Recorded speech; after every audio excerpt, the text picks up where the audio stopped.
दरअसल चीन ने जिन बम को दिखाकर अमेरिका को चेतावनी दी है वो H-6 के शियान H-6 का एक बहुत बदला हुआ संस्करण है जो एयर लॉन्च क्रूज मिसाइलों को ले जाने में सक्षम है।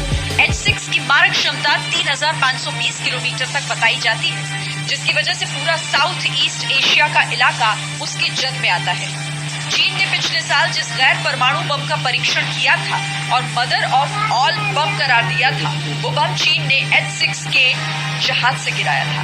और अब चीन ने साउथ चाइना सी में इन्हीं विमानों यानी H-6G और H-6J बॉम्बर के अभ्यास से अमेरिका को इशारा दिया है कि वो उसके युद्धपोतों पर हमला करने की ताकत रखता है। चीन के रक्षा मंत्रालय ने इस युद्धाभ्यास के बारे में मीडिया को जानकारी दी और साथ ही ये भी कहा कि साउथ चाइना सी उसी का हिस्सा है। अमेरिका ने साफ कहा था कि साउथ चाइना सी पर चीन का हक पूरी तरह गैर कानूनी है और इसकी संप्रभुता के लिए वो बाकी देशों के साथ खड़ा है।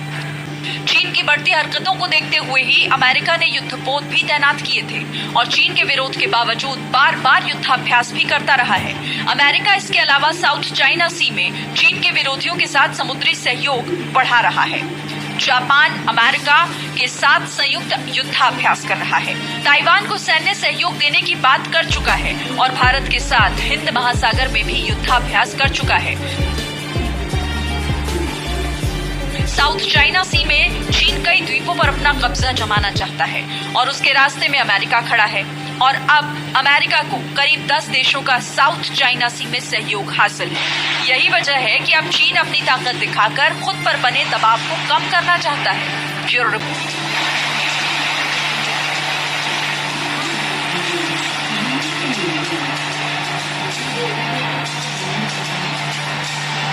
चीन के खिलाफ जापान से लेकर दक्षिण कोरिया, ताइवान, वियतनाम, इंडोनेशिया सब देश अमेरिका के साथ हो गए। ये पूरी कवायद विरोधी देश पर दबाव बनाने की है और समंदर पर अपना दबदबा दिखाने वाले चीन को अपनी ताकत बतानी है। साउथ चाइना सी में चीन की दादागिरी को खत्म करने के लिए अमेरिका दिन रात समंदर में अभियान चला रहा है।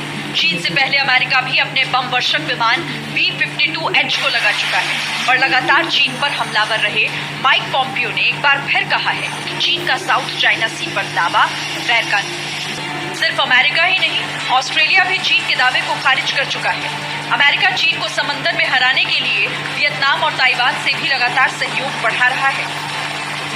पिछले कुछ दिनों से साउथ चाइना सी में वियतनाम के मछुआरों को चीन परेशान कर रहा है, जिसके लिए अमेरिका ने वियतनाम के साथ एक MOU पर हस्ताक्षर किया। अमेरिका के इस कदम के बाद अब चीन ने भी कड़ी प्रतिक्रिया दी है। चीन के रक्षा मंत्रालय के प्रवक्ता ने कहा कि हाल के समय में अमेरिका ने लगातार ताइवान के साथ अपने सैन्य संबंधों को बढ़ाया है, ताइवान को हथियारों की बिक्री को बढ़ावा दिया है। US और ताइवान संयुक्त युद्धाभ्यास कर रहे हैं। इसने डेमोक्रेटिक प्रोग्रेसिव पार्टी प्रशासन को एक गंभीर रूप से गलत संकेत भेजा है।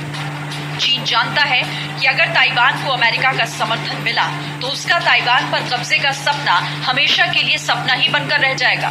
सिर्फ समंदर ही नहीं, अमेरिका कूटनीतिक और आर्थिक तौर पर भी चीन को बड़े झटके देने में लगा है। अमेरिका के ह्यूस्टन में हाल ही में बंद हुए चीन के वाणिज्यिक दूतावास को माइक पॉम्पियो ने जासूसी गुफा करार दिया।